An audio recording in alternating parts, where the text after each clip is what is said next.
seem particularly appealing right about now. Charley, who knew him fairly well, called, "I'm setting that car down in 30 seconds. Terry muttered curses as he gathered up the tools and lurched into motion. Once out from under the car, he sat up with a wince and savored the cooler air.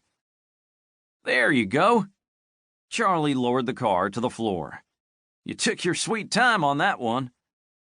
Terry busied himself with putting the tools away. "It's important to be thorough." "Daydream, you mean?" "You know what I'm focusing on," Terry said in an undertone. "Yeah." Charley wiped his hands on a rag and hiked up his pants. "Just giving you shit. I'm lucky to have wound up with such wonderful friends." Terry rolled his eyes, although he couldn't keep the smile off his face. "If one of you isn't around to give me crap, the other one always steps up." "That's us." Charley popped the hood on his next project. "Keeps you on your toes."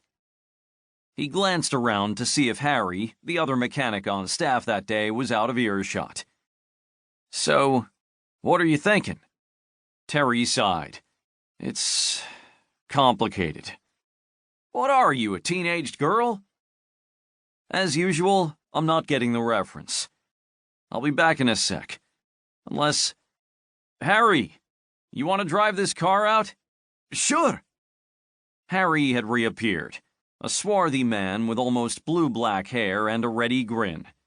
He held his hands out for the keys Terry tossed him and put up the shop door to take the car out to the parking lot. Terry spoke quickly while the other man was gone. "When I was a detective, no way I would have let a suspect get away like I did there. I'd have charged after him."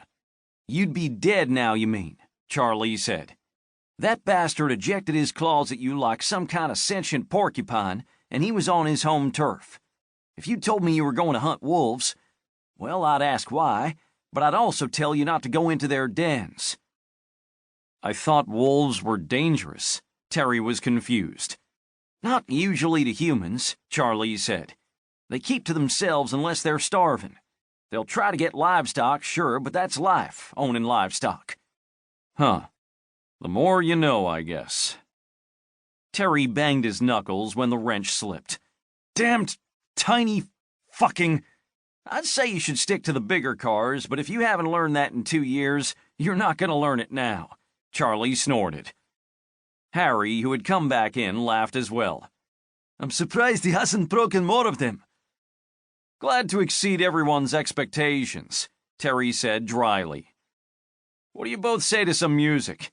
I need a break from all the compliments."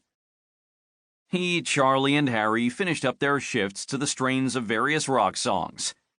Terry had been getting into Iron Maiden lately, but that didn't play on many radio stations.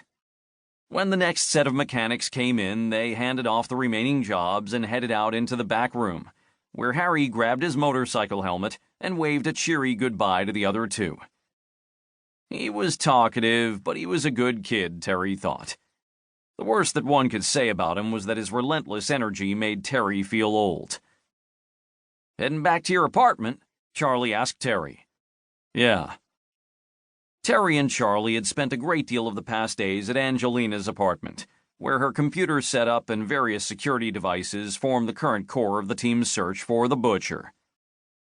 Terry wasn't about to give up searching for the Butcher, but he missed his carefree days of having his time to himself. He had been settling into the bachelor lifestyle with simple dinners and evenings spent on the couch with a beer and some old movies. B-movies, it turned out, were the same all over the known universe. They also taught him valuable colloquialisms. "I'll be swinging past Richard's later, though," Terry said as he and Charley climbed into their respective cars. Charley stopped. "He's already back?" It had only been a week ago that a motorcycle gang looking for Terry viciously beat up Richard, and he'd been in the ICU since. "Nah, still in the hospital," Terry said. "Angelina got me through to him by phone last night, and I promised him I'd check in on the bar for him. His kids are running it for him, and he's worried." "Sounds about right," Charley chuckled. "I remember him telling me once that he didn't think any of them should inherit it, and that none of them wanted to."